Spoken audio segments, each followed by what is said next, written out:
Welcome to smart wrestling channel. சில இம்பார்ட்டண்ட்டான விஷயங்களை பார்க்க போகிறோம். அது முன்னாடி சேனல் சப்ஸ்கிரைப் பண்ணிட்டு லைக் ஒன்று தட்டி விட்டு பாருங்கள். இப்போது ரீசெண்டாக ஒரு இன்டர்வியூ நடந்தது. அதில் கோடி ரோஸ் என்ன சொல்லியிருக்காருன்னா, இந்த பேட் பன்னி இருக்காருல்ல, அவர் வந்து பார்த்தீங்கன்னா இப்போ ரிட்டன் நியூஸு அப்படி இப்படின்னு போயிட்டுருக்குல்ல, இந்த சமயத்தில் பார்த்தீங்கன்னா பேட் பண்ணி ஒரு லோகன் பாலுக்கும் ஒரு மேட்ச் ஒன்று நடக்கிறதுக்கு பாசிபிலிட்டி இருக்குது வெஸ்ட்மேனியா 42ல். இந்த மேட்சை எதிர்பார்ப்பாங்க. ஏன்னா டபிள்யூ ஃபேன்ஸ் இல்லாட்டாலையும் இந்த சோஷியல் மீடியா ஃபேன்ஸு ரொம்பவே எதிர்பார்ப்பாங்க. ஏன்னா பேட் பண்ணி சோஷியல் மீடியாவில் பேர் போனவர், லோகன் பாலும் சோஷியல் மீடியாவில் பேர் போனவர். அது மட்டும் இல்லாமல் இவங்களுக்குள்ள நிறைய கனெக்ஷன் இருக்குது.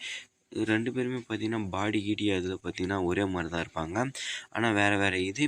பட் ரெண்டு பேர்த்திட்டையும் வேறு ஸ்கில்ஸ் இருக்குது. என்ன இருந்தாலும் பேட் பண்ணிக்கிட்டு அவ்வளோ இது இல்லை பர்ஃபார்மன்ஸு. டபிள்யூடபிள்யூ அவ்வளோ ஒர்க் அவுட் இல்லை. ஆனால் லோகன் பால் பொழந்து கட்டுவார். பார்க்கலாம். இப்போதைக்கு பார்த்திங்கன்னா இந்த மாதிரி போயிட்டுருக்கு. ஃபஸ்ட்டு அது பேட் பண்ணி ரிட்டர்ன் பண்ணி இந்த மாதிரி வந்து சின்னதாக ஒரு ஸ்டோரி லைன் க்ரியேட் பண்ணி மேட்ச் விளாட்றதுக்கு. சில பேர்த்துக்கு பேட் பண்ணி யாருன்னு தெரியாது. ஆனால் பேட் பண்ணி வந்தும் பார்த்ததில்லை. பேட் பண்ணி டபிள்யூடபிள்யூக்கு வந்திருக்காரு 2023 நினைக்கிறேன். டேமியன் பிஸ்ட்டு கூட ஒரு மேட்ச் விளையாடிருப்பார். அதில் வின்னும் பண்ணியிருப்பார். ரொம்ப இதுவாக தான் இருக்கும். பட் இருந்தாலும் பார்த்திங்கன்னா டேமியன் பிஸ்ட்டு வேணுமே பண்ணுவார். அப்போ ஹீல்டன் பண்ணிட்டு இருந்தார்ல, அந்த டைமில் பார்த்தீங்கன்னா அவர் தோக்கடிச்சு பார்த்தீங்கன்னா அந்த மேட்சை வின் பண்ணியிருப்பார். அதுக்கப்புறம் ரொம்ப நாள் இல்லை. ஆனால் அவருக்கு ஃபேன்ஸ் சப்போர்ட் பயங்கரமாக இருக்குது. இப்போ திரும்ப வந்தார்னா லோகன் பாலுக்கும் அவருக்கு நடந்தால் ஃபேன்ஸ் நல்லா சேர் பண்ணுவாங்க பேட் பன்னிக்கு. நெக்ஸ்ட் வந்து பார்த்தீங்கன்னா ட்ரிபிள் ஹெச். நான் நேற்று தான் போன வீடியோவே சொல்லியிருந்தேன், இந்த மாதிரி WrestleMania 42 மொக்கையாக போகுது. அதுக்கு மெயின் காரணம் அவ்வளோ எதுவும் பெரிய புக்கிங்ஸ் எல்லாம் இல்லாத மாதிரி நினச்சிக்கிறாங்க. மண்டே நைட் ரா ஸ்மாக்டவுன்லாம் பார்த்தீங்கன்னா ரொம்ப லோவஸ்ட்டாக போகிறது. முந்தின டைம்லாம் எல்லாமே சோல்ட் அவுட் ஆகிடும். இப்போது அதுக்கு டபிள்யூ என்ன பண்ணியிருக்காங்கன்னா, அந்த அஃபிஷியல் இருக்காங்களே ஒன்று கூடி மீட்டிங்கே நடத்த போகிறாங்களாம். இந்த அளவுக்கு பார்த்தீங்கன்னா லோவஸ்ட்டில் போகிறதுனால ஏதாவது பெருசாக பிளான் பண்ணுறாங்களாம். பெரிய பெரிய ஸ்டார்ஸை வச்சு பெருசாக பண்ணணுமேன்ற மாதிரி எதிர்பார்ப்பில் இருக்காங்களாம். ஏன்னா டிக்கெட் செல்லிங் ரொம்ப அடி வாங்கிடுச்சு. டிக்கெட்டு பார்த்தீங்கன்னா ஓவராலாக அந்தளவுக்கு பெருசாக விற்கலை. ஏன்னா புக்கிங் அவ்வளோ கேவலமாக இருக்குது.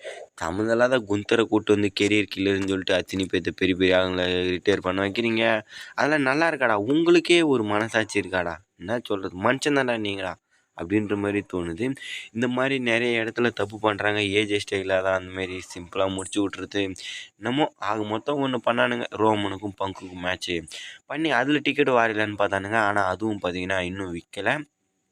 அந்த ஒரு மேட்ச்சுக்கோசரம் வாங்க மாட்டாங்க. இன்னும் பார்த்திங்கன்னா பெருசாக எதிர்பார்க்குறாங்க. பார்க்கலாம். பிராக்கு அந்த மாதிரி வந்து அதான் இன்னும் விற்குதானே. அதுவும் பிராக்கு கொண்டு வந்து இது பண்ணி விட்றாதீங்க. குந்தர் கூட ரிட்டையர்மெண்ட் மேட்ச் பண்ணதில்ல. சாம்பரில் மோதி வேறு ஏதாவது பண்ணணும். அதுமாரி ரேண்டி கிட்ட முதல்ல சாம்பியன்ஷிப் கொடுங்கண்ணா. ரேண்டி கிட்ட கொடுத்தீங்கன்னா இன்னும் பார்த்தீங்கன்னா டிக்கெட்டு கொஞ்சம் விற்கும். விஷமில்லை. ரேண்டி மோதிர மாரி இருந்தால் சாம்பியன் வின் பண்ணி. அதுக்கடுத்து பார்த்தீங்கன்னா தொமோசோ சாம்பா வந்து பார்த்தீங்கன்னா டைட்டில் வின் பண்ணி 11 நாளில் முறியடிச்சிட்டாங்க. இன்னும் சொல்கிறேன். ஆமாங்க, சீரியஸ்லி ஏடபிள்யூ வந்தார். உழைப்புக்கு ஊதியம் பலன் கிடைத்து விட்டதுன்னு நினச்சோம். ஆனால் அதை ஷார்ட் ஃபிட்லேயே முடிச்சு விட்டானுங்க. 10 நாள் கூடமே ஆகிறதுக்குள்ளே சோழியை முடிச்சு தம்பி நீ உக்காருப்பான்ற மாதிரி ஆகிட்டானுங்க. என்னன்னு தெரியல. பட் பார்க்கலாம். இருக்க தொமோசோ சாம்பா பெரிய பெரிய மேட்ச் ப்ளே பண்ணுவார்னு நினைக்கிறேன். இன்னும் பார்த்தீங்கன்னா இருக்குது. பார்க்கலாம். ஏதாவது ஃபியூடு கொடுத்து பெரிய பெரிய மேட்சஸ் தரானுங்களா, இல்லை டபிள்யூடபிள்யூ காமிச்ச மாதிரியே மொக்கையாக வச்சுட்டு முடிச்சு விட்றாங்களா என்னன்னு தெரியல. ஆக மொத்தம் டைட்டில் ரெயின் இன்னும் கொஞ்சம் நீடிச்சிருக்கலாம். ஒரு 50 நாளுக்கு மேலே வச்சுருந்தாருன்னா இன்னும் கொஞ்சம் தரமாக இருந்திருக்கும்.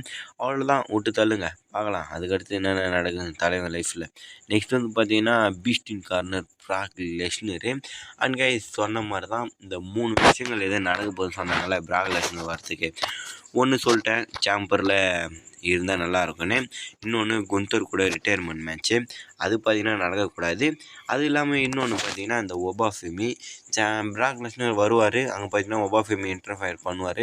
பண்ணி பார்த்திங்கன்னா என்னை நீ தானே எலிமினேட் பண்ணணும்னு சொல்லிட்டு இவங்களுக்குள்ள ஸ்டோரி நடக்கும். அதுக்கடுத்து WrestleMania 42ல் இவங்களுக்கான மேட்ச் நடக்குன்ற மாதிரி சொல்லிட்டு இருக்காங்க. மேட்ச் நடக்கலாம். நான் ஆல்ரெடி சொன்னது தான், பிராக் லெஸ்னர் தான் வின் பண்ணும். ஒபாஃபெமி வின் பண்ணால் ஒபாஃபெமி வெறுப்பாங்களே தவிர சீர் பண்ணி சப்போர்ட் பண்ண மாட்டாங்க. ஏன்னா பிராக் லெஸ்னரும் அவரும் ஒன்றாயிட முடியாது. இப்போ தான் NXTலேருந்து வந்தார்.